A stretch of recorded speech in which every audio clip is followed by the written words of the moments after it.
ป่าเป้าบ้านสันสลีแม่น้อมก็บอกว่าจะใส่กันเต้หลวงพ่อเนอะอีหรอลองเต้มาทำม่วนจะใส่ถ้ามาม่วนมาใส่เนี่ยวันที่21จะเอาไปตานอีหรอแล้วก็อำเภอจูนแห่งแม่เพียรอำเภอจูนบอกว่าฟังชัดเจนดีอันนี้ก็มา5-6 สายในช่วงที่เ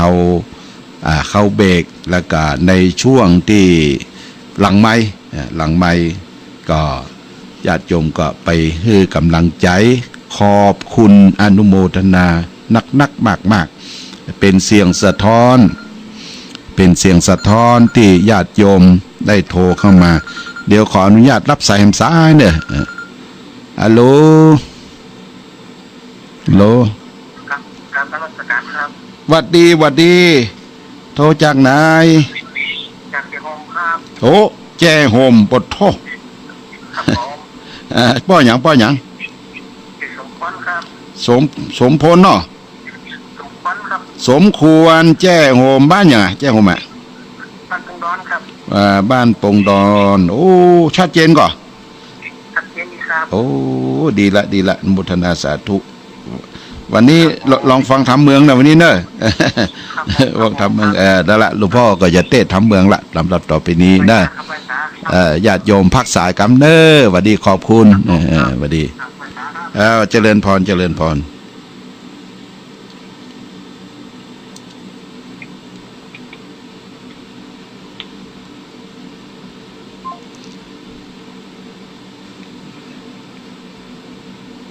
ญาติโยมพักเนาะเอาพักโทรศัพท์อย่ากำหลวงพ่อจะปิดโทรศัพท์กันเนอเพราะ โทษจะเตะทำเมื่อญาติโยมได้ฟังกันเป็นธรรมเมืองเป็นธรรมสอนธรรมที่จะเตะนี่คือธรรมตัณหา3 เงาซึ่งแต่งโดยหลวงพ่อโอภาสพระครูโอภาสคณาภิบาลอดีตเจ้าคณะอำเภอแม่แจ่มอดีตเจ้าวาดวัดหมื่นสารเชียงใหม่แล้วก็เปิ้นจะทำบุญชาติการคือครบรอบในการจากไปหลวงพ่อวันที่1 เดือนกรกฎาคมเนี่ยญาติโยมมีโอกาสไปกันเด้อที่วัดหมื่นสารประตูเมืองเชียงใหม่ในการครบรอบการจากไปของหลวงพ่อชาติการหลวงพ่อเปิ้นแต่งธรรมะหลายเรื่องตามตัณหา3 เงาทำกรรมวิบากและก็ปัญหาดอยหนีบอันนี้อยู่ที่หลวงพ่อหมดละก็จะทยอยเตะคือศรัทธาญาติโยมได้รับทราบรับฟังกันแล้ววันนี้เราลองมาฟังธรรมนาตัณหา3 เงาผูกต้นญาติโยมเนี่ยก็ใช้เวลาประมาณสัก20 นาทีแล้วก็มามาจาทักทาปราศัยกันต่อไปญาติโยมตั้งใจสดับรับฟังณโอกาสบัดนี้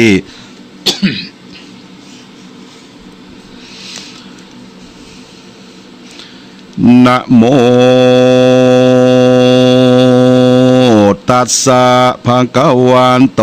อะระหะโตสัมมาสัมพุทธัสสะอิตังทุกขังอริยสัจจังจติปิทุกขังจลาปิทุกขังพยาธิปิทุกขังมรณะปิทุกขันติสัทธโวดุลาโสตุจนะสัพพุริสตั้งหลายตั้งเด็กและหญิงใจหนุ่มเท่าตั้งมูลาศรัทธาเก้าเงาจุจริงคนมาปั้มเปงการกุศลพลังพร้อมได้มากราบนบน้อมและสรรเสริญได้มาฟังพระรัตธรรมาดวงประเสริฐเพื่อบังเกิดสติและปัญญา จุงเอาสายศรัทธานั้นแหละนะมาเป็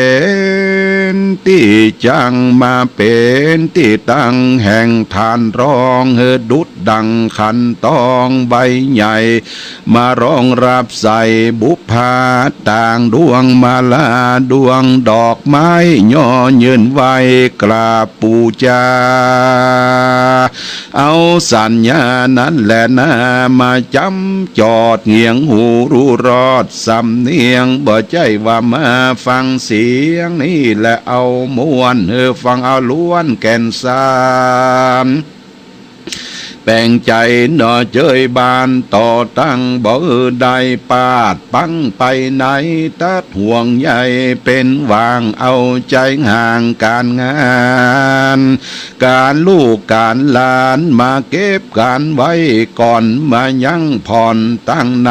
อ่างหานตั้งใจเตื่อมแทง คือการมารู้แจ้งแห่งปัญญาจากดวงธรรมาสอนบอกอาหารตั้งนอกก็เสาะหากันและมาเมินการจำเริญสินธรรมพระเจ้าก็คือห่อเข้ากินและเตี้ยวต่างเมื่อชีวิตเราได้วายวางปลงขาดมรณะตายไปก็จักเป็นปลาไทยเข้าห่อเป็นเสบียงตั้งเตียวต่อไปแดนสวรรค์ซึ่งเป็นแดนสุขสันต์ลำยิงคือว่าแดนเมืองแก้วมิงมหาเดลปานะพุทโธโลงกะนาโถพระพุทโธตนผ่านเผาตนเป็นคู่เก้าเงาแห่งพุทธศาสนาพระมีเมตตาเทศนาภายโพดเพื่อให้เกิดสุขประโยชน์แก่สัตว์โลกทั้งหลายดังเราจักได้บรรละยายไปตั้งนาจูงเอากันมาอดถ่อมทาและดาฟังพุทธวจนังพระพุทธังหากกล่าวไว้ฮือเกิดมานุกเรารุ่มไตตั้งมวลมาเสริมเพิ่งกวนรู้รอดมารู้แจ้งจอดถึงสภาวะสังขารรู้กฎสงสารธรรมชาติว่ามันมีอำนาจเหนือแก่ชีวิตและคนเราบอกวนหลงมัวเมาประมาทเกิดมาลังจาดเป็นสัมมาทิฏฐิหึงหันกองดีตัดแมนหันเม็ดแกนสัจยังพระพุทธังหากกล่าวไว้ว่าเกิดมาในโลกลุ่มไตมาเป็นทุกข์มากนำนาทุกข์อริยสัจจาคือทุกข์ธรรมดาติดต่อทุกข์เกิดก่อด้วยกันมาจาติปีทุกขาทุกประเทศสนที่มาบังเกิดก่อกำเนิดเป็นคนจะราปีทุกขาทุกเววนเมื่อแก่เมื่อเฒ่าแม้นว่าลูกนั่งตั้งเต้าก็มาอิดอ่อนและโรยแรงพญาติปีทุกขาทุกพระญาติมาเฟื่อแฝง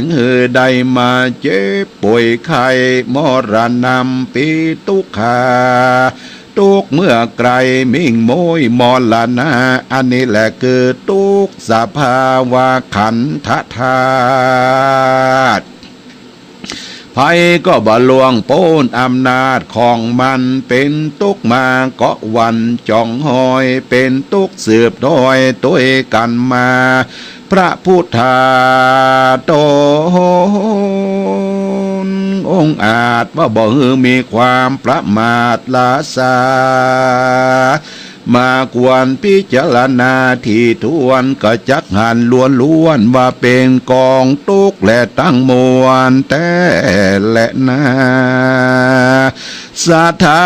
สาธุชนตั้งหลายเฮ้ยจูผู้ จงมาส่องรู้ยังกองทุกข์ทั้งหลายมันมีมากมายหลายหมู่เกิดเป็นกู้ของคนพระตัสสะผลตนวิเศษยี่แจงเหตุไขขี้ยาว่ามันเกิดมาจากตัวตัณหาตัณหาคือความอยากความมากมากของคนเกิดมาในตัวตนคนเราตัวหน้าตัณหาตัวบาปกระปะเฮือเกิดยังกองทุกข์และตั้งมวลพระจริงจักยวนจี้เหตุว่ามันจ้างก่อกิเลสถมนา ตัวตัณหานี่แหละนะก่อเก้าคือรากเงาเกิดยังกองทุกข์ต่างๆนานาจะแลนะพระสัทธาสวัสดาผ่านแผ่วจี้หึงหันแล้วว่ากองทุกข์มันเกิดมาจากตัวตัณหามนุษย์สาเพื่อบ่เหือมนุษย์คนเราหลงมัวเมาเกาะกอดถือสวะตุมตอดตัวตัณหาแม้นหากมันนาก็ฮือรู้เบาไม้ผ่อนรู้จักหย่อนเบาบางรู้สวะสว่างตุ้มตอดเบอใดก็กอดเป็นอุปราทานเอาสมุเฉทประหารมาฟันฟักลาบตัณหาก็รู้หายและไม่บางก็จักหันหนตั้งสุขาสุขบังเกิดความสุขล้ำเลิศและมีมาอันว่าตัณหานี่แหละนะมีหลายหมู่ตัณหามีอยู่3 ประการกามตัณหาคือความปรารถนาใครมีใครใดตกต่ำไตปัญจกรรมกุลอันเป็นมูลเก้าเหตุคือก่อกิเลสวัตถุกรรมเกิดมารักตั้งสวยตั้งงามปุ่นแยงแผงพอของจุจอบล้อลวงตามีมายาจุจอบหูชูชอบฟังเสียงสันทะสำเนียงเพราะมวล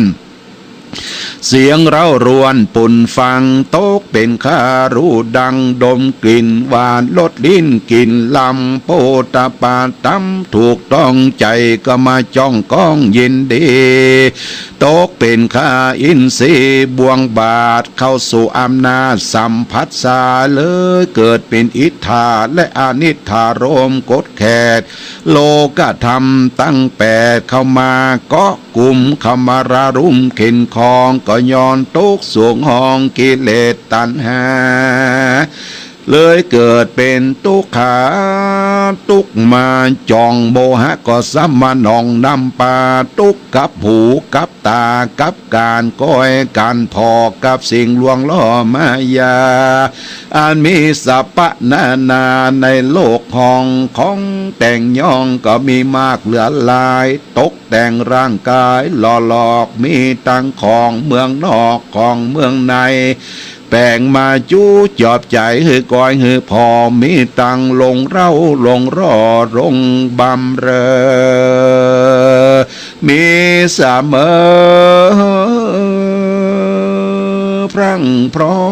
มสิ่งแวดล้อมหลอกอารมณ์ยิ่งโลกสังคมปัจจุบันนี้นาแดตัณหาซ้ำแพร่เจียมากเหลือหลายป้าคนชิบหายตกขายคอง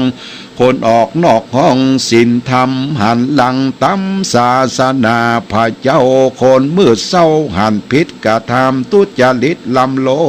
กมีละโมบกันแก่ตัวบ่รู้จักกลัวละอายต่อบาปมาตีขนาบเต็กเต็งมาเป็นนักเลงนักเล่นนับเข้าเส้นผิดกฎหมาย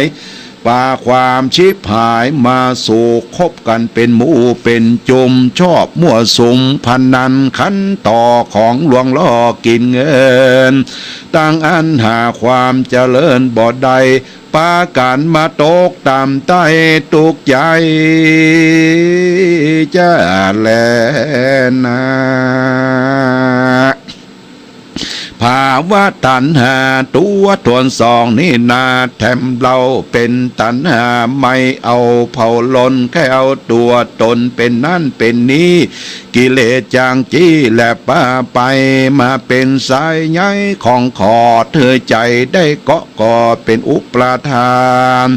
หลางคนก็มาขอบนบานหวานไว้ปรารถนาเป็นเทพประไทยตนศักดิ์สารหลางคนกะทำโบนตาลก็ยังว่องวานหวังรอดเอาจันฟ้ายอดสูงสุดหลางคนก็มาปรารถนา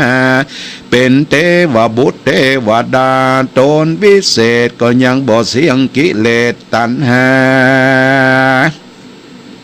พ้องก็ใครใดยศถามาแฝงไฟพ้องก็มาใครเป็นใหญ่เป็นสูงตัณหาจักยุงบ่รู้จักอิ่มจักปอใจนอขอนอบ่อิ่มบ่กายบ่รู้แหน่งนายวัตตะโลกโลกาพ้องก็มาปรารถนา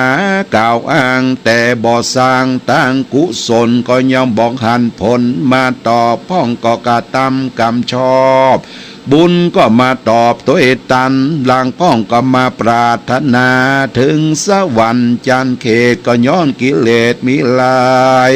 เลยกับกายลงสู่ห้องเข้าสู่ต้องอบายาภูมิก็มีแต่แลนาวิภาวะตัณหาตัวทวนสามนี่นาแดย่อมได้แก่ตัณหาคือความปรารถนาบ่ใครเป็นนี้เป็นนั้นบ่มุ่งหมายมันต่อชาติใดบ่มีความอะไรในชาติเกิดบ่ใครก่อกำเนิดเป็นคนบ่ปรารถนาเอาเมืองบนจันฟ้าใครตายความนาและดับสูญบ่งันเป็นกุลเป็นโตดตัณหานิโสดนำเข้าเกาะบ่ปิดแบบเบาโอเชกะทิติโกตัณหาหนอปาโลบาปใบดังพระกล่าวไว้เมื่อวิสามประการนะจ้างปากองตุกมาปานมาปอกบอกว่าตุกตังนอกตังในตุกในใจมีแถมบ่ใจน้อยมาตุกจ่องหอยปาเป็นปาสร้างก่อกรรมเวรมาถูกต้องเฮือเข้าสู่ต้องตุกโขพระพุทโธต้นพันเผาจีแล้วเล่าว่าเป็นกองตุกและตั้งมวลจริงจักจวนของเราตั้งหลายจู้ผู้คือมาสองรู้หันต่างสุขต่างวิมุตติโมกต่างโป้นจากโลกวัฏสงสารจ้าแลนาทุกขาสันจังอันว่าทุกในโลกังหลุมไตนานนับได้มีสปาทุกนานาและนาสัทธาทั้งหลายเฮ้ยจูผู้อย่าได้อยู่ประมาทลาสาจงมาพิจารณาถึงสังขารละความแก่และความเฒ่าและความตายอันจักเดียวไต่เต้าเข้ามาและถึงตัวอย่าได้เมามัวประมาทฮือปากันฉลาดรู้โดยสติและปัญญาแล้วพิจารณาถอนถอดสวะตุมตอดปงวางแม้นมันนาก็ฮือรู้เบาบางลงพองฮือรู้เกาะกอดบ่ฮือเกาะกอดเป็นอุปราทานความทุกข์ย่างมาปานมาปอก็ย้อนเอาทุกข์ต่างนอกเสาะห่างกันมาคือตัณหานี่แหละนานำมาใส่นำมาให้ลวงลายทุกข์กับร่างกายเลี้ยงปากเลี้ยงท้องทุกข์การแต่งย่องตั้งสวยตั้งงาม ตุกตัวตามมีมาแถมบ่ใจน้อยคือมาตุกจ่องหอยได้เลี้ยงลูกเลี้ยงหลานเลี้ยงตั้งแต่ป้าต้องมานมาเกิดก่อกำเนิดเป็นคนเป็นตุกเผาล้นไม่เอาบ่มีตุกอันใดเต้าเตได้เลี้ยงลูกเต้าและเมียตนตุกแสนทาโลลำบากมาเกิดยากเลี้ยงลูกน้อยน้อยตีกำลังการตุกทรมานเลี้ยงลูกคืนใหญ่อดแฝงไฟทนุถนอมมดบ่ฮือไตไรบ่ฮือตอมพ่อแม่ก็มาทานุถนอมกล่อมเกลียงอดสาเลี้ยงก็หวังเป็นกุลไว้ช่วยจูนูนเมื่อพ่อแม่แก่เท่าหวังเปิ้งลูกเต้าเป็นแรงเป็นตรงเป็นแวงไปตั้งนาพ่อแม่ก็มาทอมท่าและดากอยจะแลนาอันนี้แหละเป็นแรงเกิดทุกธรรมดาในโลกกลางเตื้อก็มาเป็นทุกเศร้าโศกมีมังหาเป็นทุกขาทุกเมื่อลูกคืนใหญ่อายุไฟและเพิ่งเปล่ากำลังขึ้นนาสาวเบาหนุ่มอยู่ในวัยรุ่นปุ่นแยงหวังกินแหงเมื่อพ่อแม่แก่เท่าโหยหนอลูกเต้าก็ซ้ำบ่เอาไหนหลังคนก็มาเป็นฟืนเป็นไฟกับพ่อแม่เอี่ยวสวกแสเผาผ่านหลังคนก็มีสันดานลึกลืดเป็นคนมัวมืดอันทบานบ่เอาการเอางานสังสักสิ่งกินแล้วก็วิ่งลงเรือนพ่อแม่ตักเตือนสอนบอกสมานอกคอกเหลือกำลังคนก็ปาตัวถลำตำยามาตกเป็นค่าการสนุกม่วนเมางานเอาตั้งการพระนันขันต่อของรวงรอกินเงินต่างอันหาความเจริญบอดใดเอาตังพายไม้และพายตองมาต่อเล่นต่อลองไฮโลบาเกียวมากินเอวและเลิกงานมามีสันดานว่ายากสอนยากเพื่อพ่อแม่ได้ลำบากทุกใจตุกอ่านได้บ่เต้าเลี้ยงและลูกเต้าหลังคนก็มาเป็นขี้เหล้าและเมายามีความลาสาประมาทปาตัวเข้าสู่บ่วงบาทอบายภูมิมาตกขุมทอนยากมาเป็นกรรมวิบากเมื่อนานแต่และนาเด็กขาฟุงจะน่าเลยหนุ่มเน่าอย่าได้เตี้ยวไตเต้าเขาและไปหาเสวนาคือการสมสู่คบกับหมู่เพื่อนหมู่ฟงป่าสุนเปือประกาศลางพ้องก็จูงไปต่างดีต่างชอบประกอบด้วยต่างศีลและต่างธรรมลางคนก็ปานำตกต่ำไต้เข้าหาต่างร้อนไม่เผาพานอันคนอันธพาลฮึกหยาบคนฟุ้งบาปมากมวลมีอันคนดีๆหากมีน้อยคนใจถอยหากมีหลายคนป้าไปต่างชิบหายก็มีเหลือแหลกคนหันแต่ต่างกินก็มีตุกแดนดินลุ่มใต้ปาการระวังไว้การคบหมู่และเจ้าจุมจ้างปาตุกคุงวิบากย้อนหมู่มากลากและปาไปนั่นแหละนะฟุ้งหนุ่มสาวเปิงเปล่าหนุ่มเน่าจุงอยู่ตามแบบเบาแห่งคนเดเกิดมารักศักดิ์ศรีตัวเก่าเบิ่นในเม็นเน่าเป่าสุนได้อยู่ก็เฮือเปื้อนเสียได้ตายก็เฮือเปื้อนเล่าไว้จากโลกตายเฮือเปื้อนอะไรหาเป็นคนที่มีราคาแปลงบ่ถูก หากเป็นลูกก็คือเป็นลูกแก้วยิ่งกวางหัวแก้วหัวแหวนอย่าฮือพ่อแม่ได้มาก้ายแกนแหนงด่าอย่าฮือเจ้าบ้านได้มาอิ่มก้ายแกนต่างฮือต่างอยู่ในอุทธานะสัมปทานคือว่าความมันและความเพียรหากเราเรียน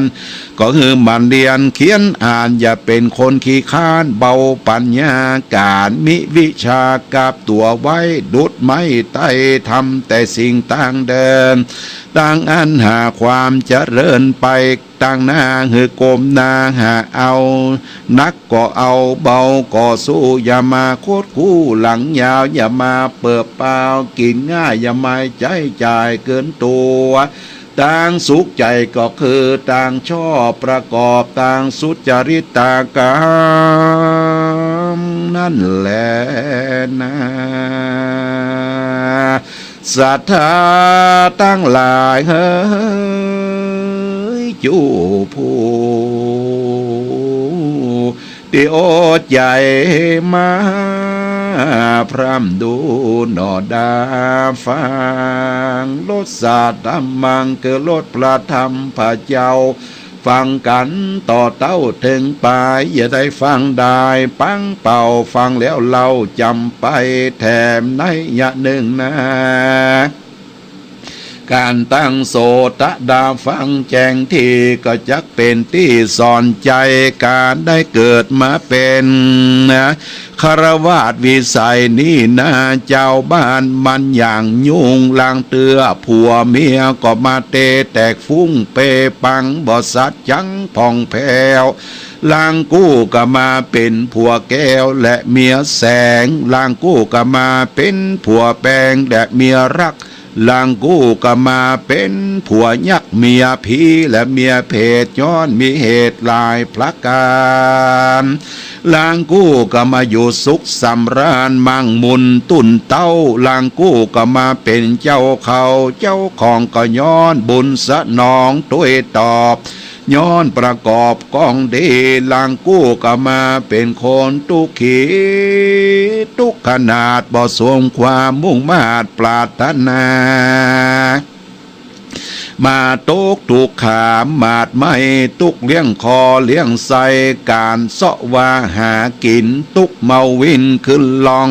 ก้าขายต้องเตียวโหนตุกเมาวนปั่นบาก็ย้อนมาตุกเป็นคาตันหาและปาโลนั่นแหละนะลางเตือก็มาเป็นตุกโขอกปุโธมาตุกกะปีกับน้องมาบัดตัดลองปองตึงหาย้อนสมบัตินานามรดกตกดอดมาจูจอดแบ่งปันกันลางคนก็หันแต่ได้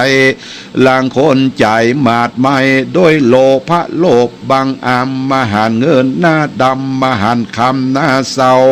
บ่อยู่ตามแบบเบาแห่งศีลธรรมคนชิบหายไว้วามวินาศตกบ่วงบานเคกรรมก็ย้อนเรื่องเงินเรื่องคำมีบ่ใจน้อยลังคนก็มาเป็นถ้อยเป็นความ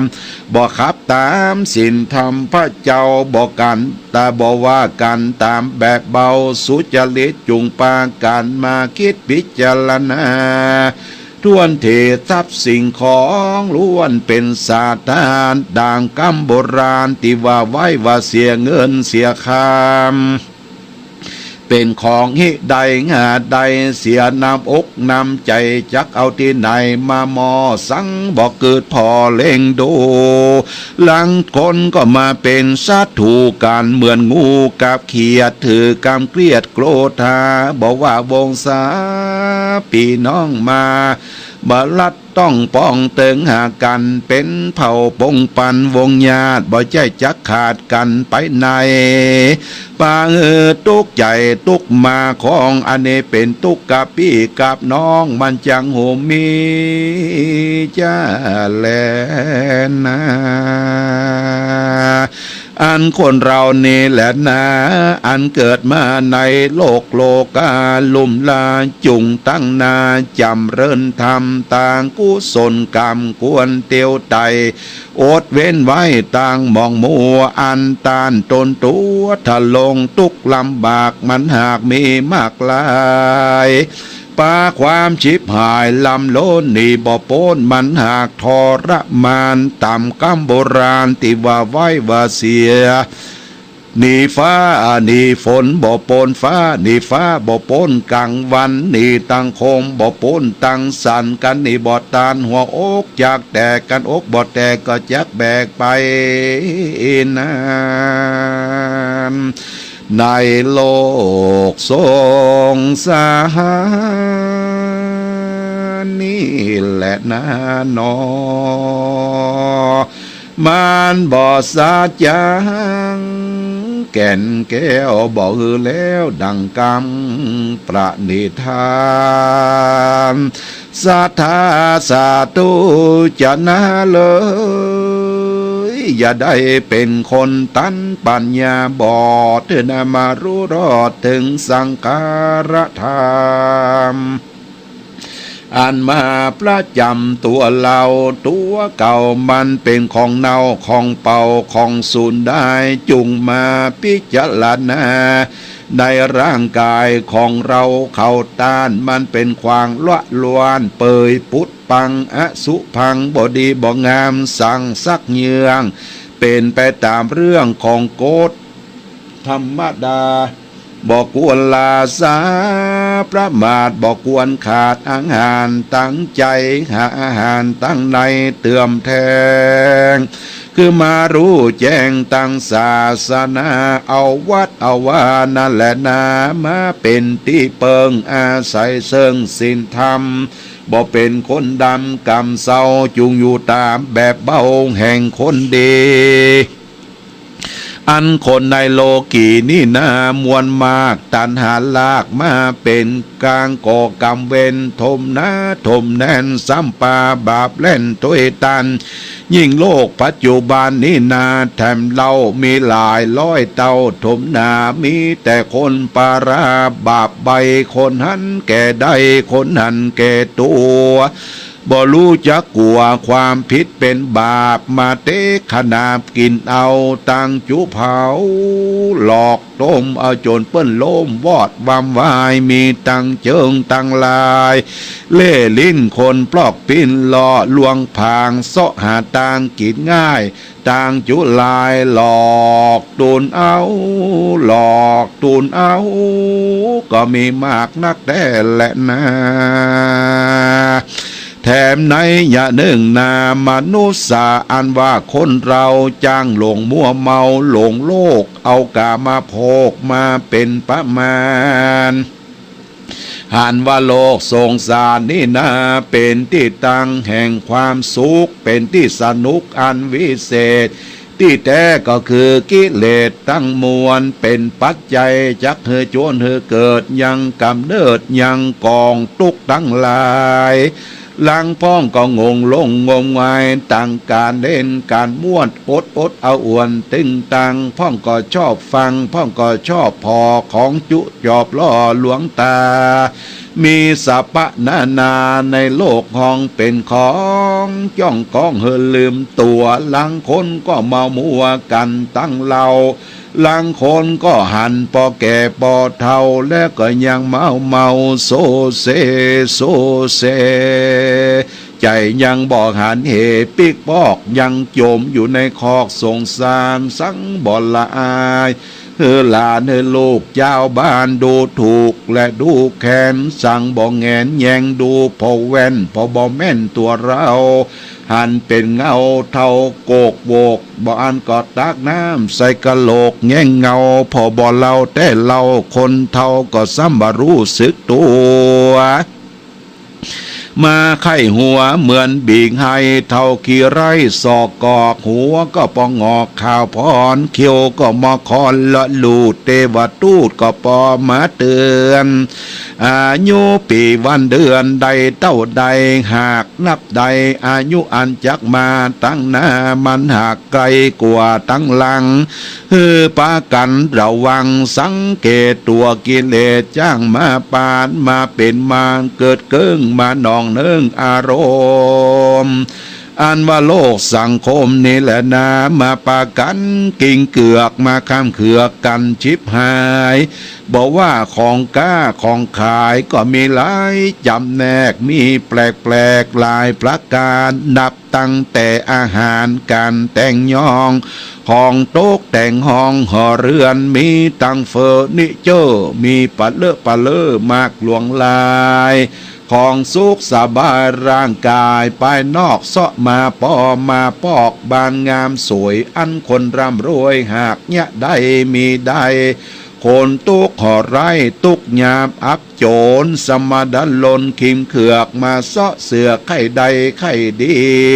มาไข่มีเหมือนกับต้านเลยฟุ้งซ่านไปตามสมัยหากพอใจแล้วก็เอามาไว้ก่อนแล้วก็แก้ผ่อนเป็นครา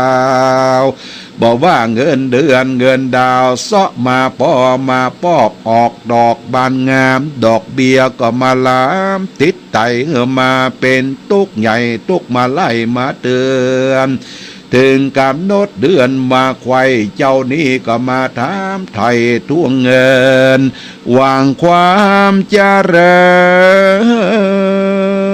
ญเอาแน่ที่แต่ก็มาตกเป็นข้าตันหานั่นแหละนะมนุษย์อันว่าคนเรานี่แหละนะหากจักจากกล่าวจี้มาชอบห่มเป็นนี่ไว้กับตนกับตัวบ่รู้จักกว่าความทุกข์ความยากความลำบากเบ้าวินลางคนบ่นากินเลี้ยงไส้มาไข่ใดไข่มีใครเป็นเศรษฐีกินง่ายลองตังไพ่การพนันลังพองก็มาแข่งขันขันต่อของจุจอบรอใบหวยย้อนไข่รำไข่รวยมีนามีตาบุญปาละมีบ่อแก่กามาไข่หมื่นตาสองฟ้าแข่งตะวันวาสนาบ่ตึงตันบุญบ่ปันแบ่งอย่ามาแข่ปารมีลางคนบ่มีหมดเลี้ยนเกลี้ยงตั้งบ้านตั้งจองตั้งเงินตั้งทองไรนากามาเขตก็ย้อนกิเลสโลภะตัณหานั่นแหละนะสาธุจันนาเลยดูลาสัทธาตั้งหลายเฮ้ยอย่าได้ละเลยประมาทตกใต้อำนาจของอารมณ์จ้างไปหุ่มไปนิยมกับสิ่งของมาใหม่ซื้อมาย่องมาใส่เหลือลายของตกแต่งร่างกายมีพร่ำพอบกับสิ่งแวดล้อมยั่วยุใจของสมัยหลวงลอมีตั้งของพอของกอยของใจของซอยก็มีแปลกตามจักซื้อจักแลกพอใจ